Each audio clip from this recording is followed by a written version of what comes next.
Alright guys, it's me, Robert. What I'm doing now, this is a print the other day that I said I'd show you that we're doing. I put my white one, or my yellow, just put it on my palette with my lines on my center points. And now what I'm going to do is line up my next screen. And this is a white on my second screen. So what I normally do is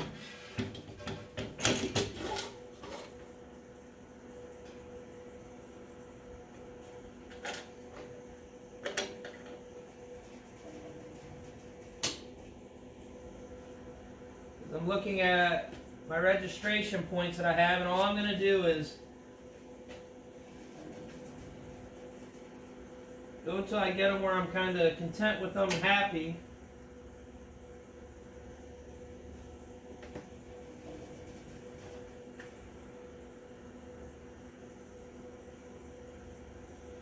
Might take a few seconds to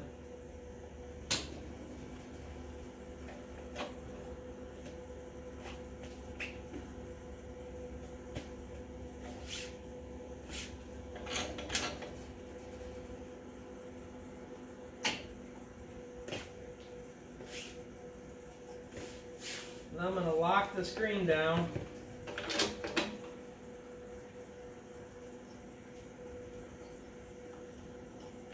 And then I'm going to also double check it again. And once I do that, my next step is going to be putting some ink in there. What I'm going to do with these dots is because I'm going to, on this one, we started with the yellow because it was the biggest area and it had the top line for the shirt. But what I'm going to do with this white is I could just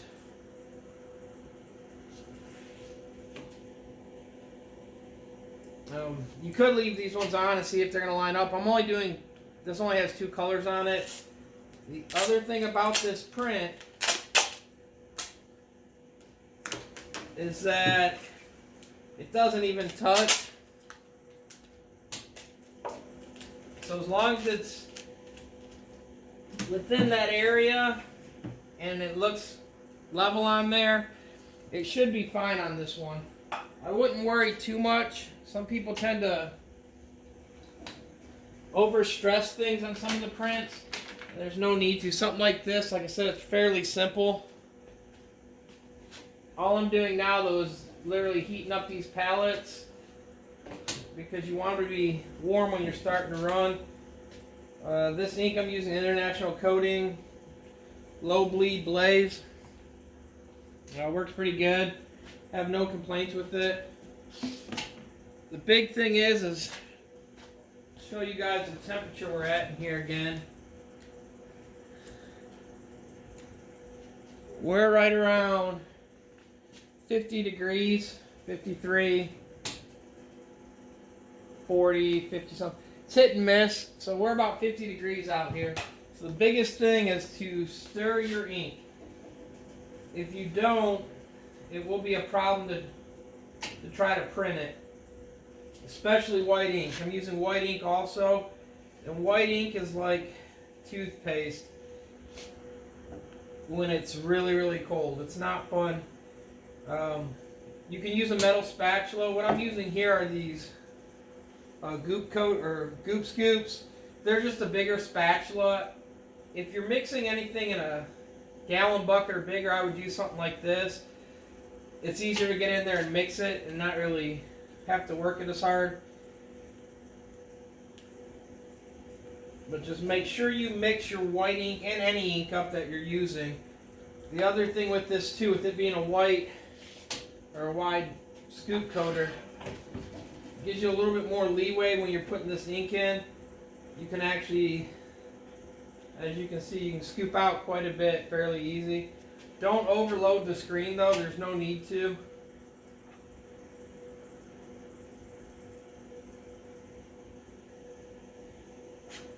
Just leave some kind of in like a reserve area. And then what I'm going to do now where that ink's still not really stirred up the best.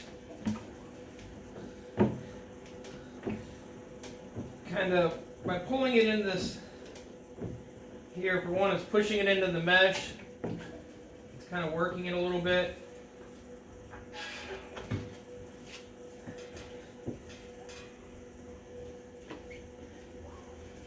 But the big thing when you're printing it is make sure it clears. That one cleared. That was just the first pass, just to check.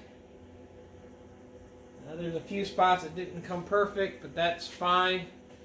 What I'm also looking forward to is when I'm printing these, is you're looking for pinholes when you're first setting up. You don't want to just throw new shirts on there and end up having a pinhole in it, and you run the whole shirt, and you got to use a spot gun to remove it all, and that can take time and it can be a nuisance. So it's easier when you're doing something like this, when you're setting them up, is to do a test print on junk shirts. Like I sent out some of them big 8Xs. You can do quite a few test prints on them, and it holds quite a few of them. The other thing, there are shops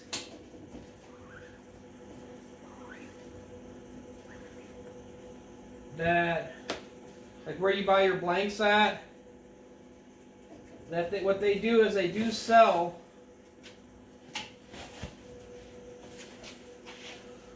and that's the print. May the cure be with you. A new hope, a new episode. It's for a Relay for Life that we're doing. But what I was saying, there are wholesale places that what they'll do is they'll sell you seconds and thirds. And sometimes you can get them as low as, it's like, I think it's like 18 cents. I bought some before. You just got to check with your vendors, because not everyone has them and not everyone's going to sell them that cheap.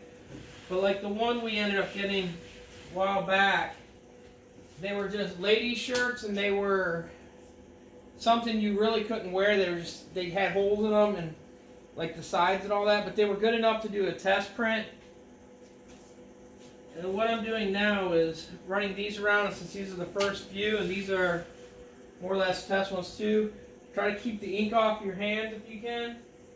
But what I'm going to do is tape up the yellow right now also, because you don't want to start printing and find out that you didn't tape your registration point. But since not all these are heated, by me running them around, it will kind of get some heat into the pallets. You want them to be warm. The ink will flow better when the stuff's warm. Like I said, I have the forced air heater. I got it turned off right now so I can do this video for you guys. But if it wasn't for that, I'd probably have that on just to circulate the air around through here and to make them go a little bit quicker.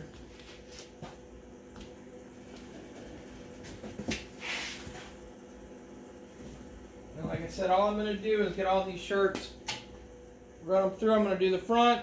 I'll stop this. I'll show you the setup on the back. We'll run that, and then hopefully we'll have them knocked out. This is just a small order they already ordered, and these are some more that they needed, I guess, extras redone. They sold more than they thought, so just a quick reprint.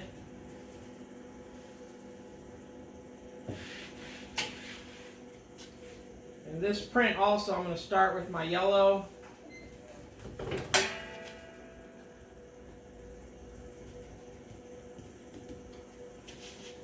What I'm going to do also is bump the off contact up just a little bit on this side.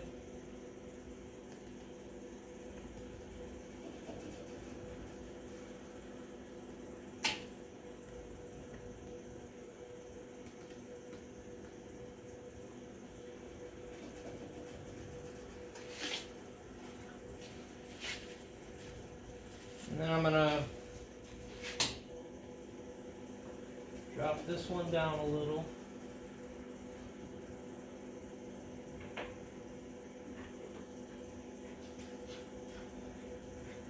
Check the tightness on everything.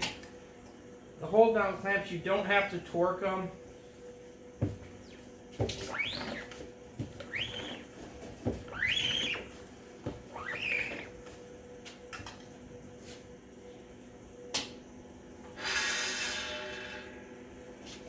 And then we're going to do 2 passes with this yellow.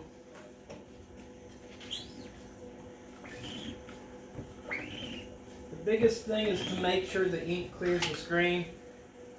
It's not clearing the best right now. It's actually sticking a little bit. And some of it too is I've got glue.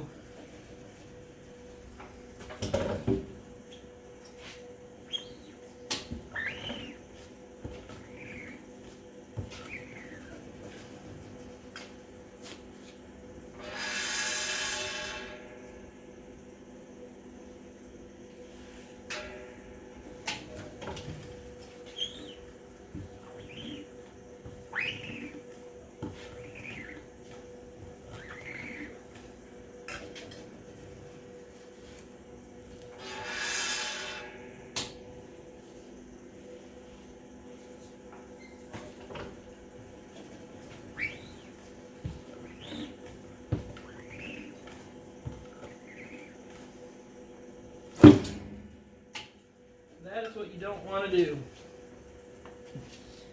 Everyone makes mistakes. These are some new squeegees we got in. And I'm not normally used to using them.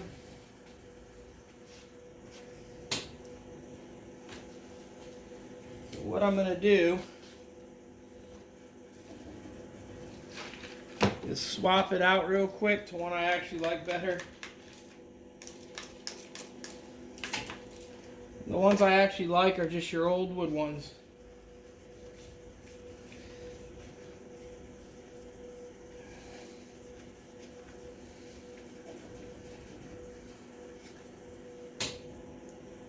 It's personal choice though. You can use what you want. Try different things. You'll find some things you like better, other things you don't.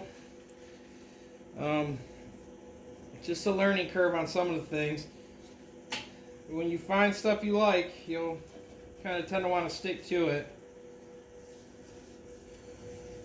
I'm just cleaning another squeegee real quick that I had sitting over here.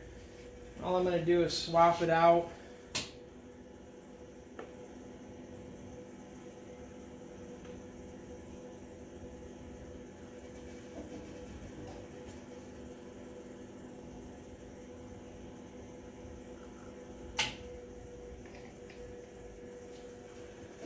And then just set it back over on the shelf, and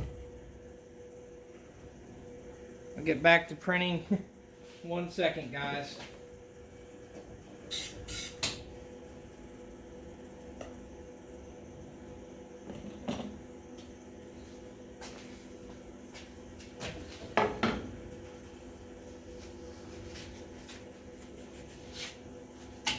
The other thing too that you can use are some baby wipes to clean your hand, clean the screen, clean the ink. They're really cheap and they work pretty good. You can buy them hand napkins that they make for the ink. Kind of pricey though, and baby wipes do the same thing, and they'll remove the ink off your hands, or you can just use an old shop rag and go at it that way.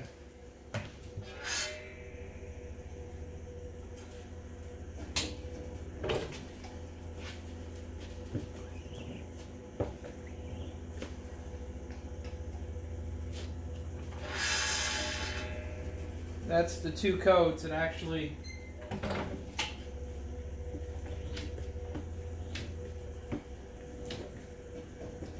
seems to clear better because I guess I'm used to these ones.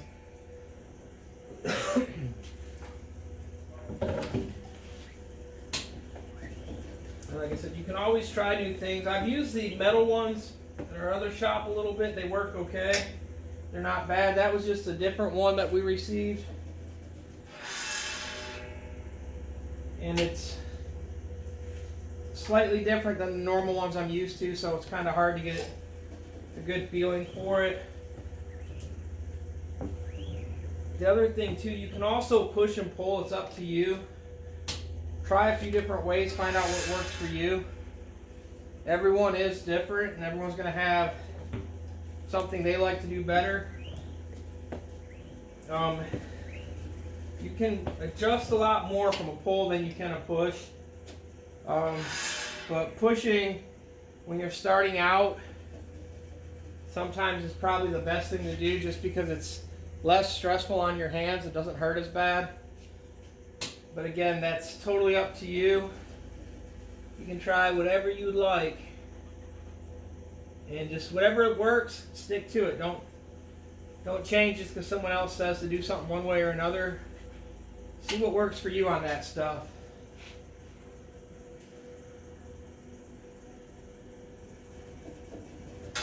And then now we're going to go to the white.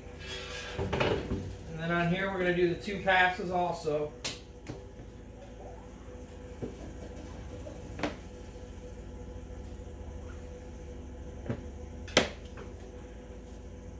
And as you can see, one's not too bad. You might be able to get away with it, but we're going to do 2 anyways.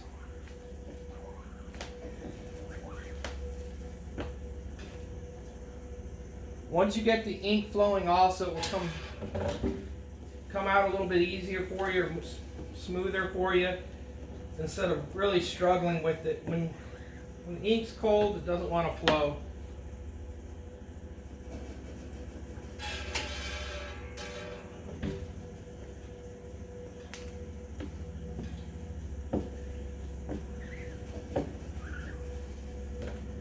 You guys have any questions or anything you want to see, or any questions on how things are done, let me know. Leave a comment below. Please like the video. If you don't mind, give it a thumbs up, subscribe. Because it all helps. Like I said, you can see that's the 2 coats, or 1 coat. We're getting ready to do the 2nd coat.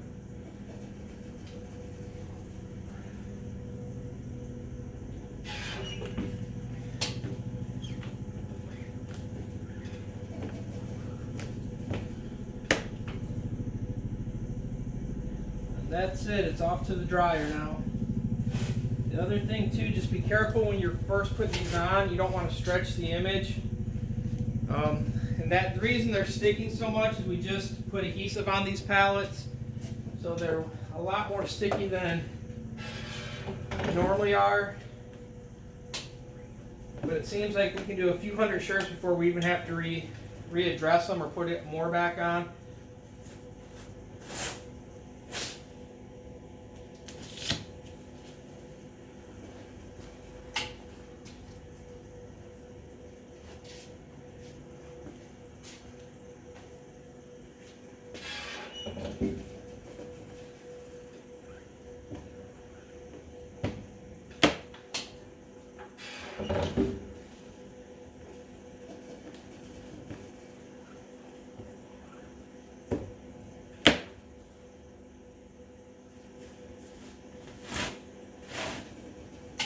And the big thing, guys, just make sure the ink clears the screens. That's the most important thing to get a good print.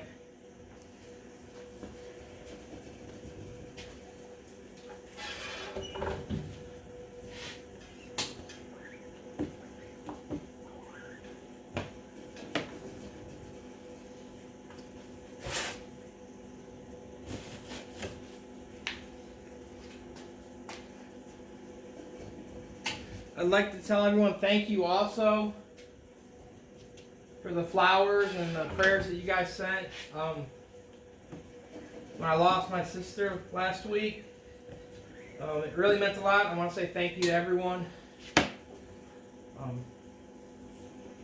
Kind of lost for words what to say, but it really means a lot to me. So thank you guys for all you do and all you did. And thank Juan also for kind of getting that set up. I'm going to run a few more of these, and then we're going to set up and do the back, and we'll pick back up then.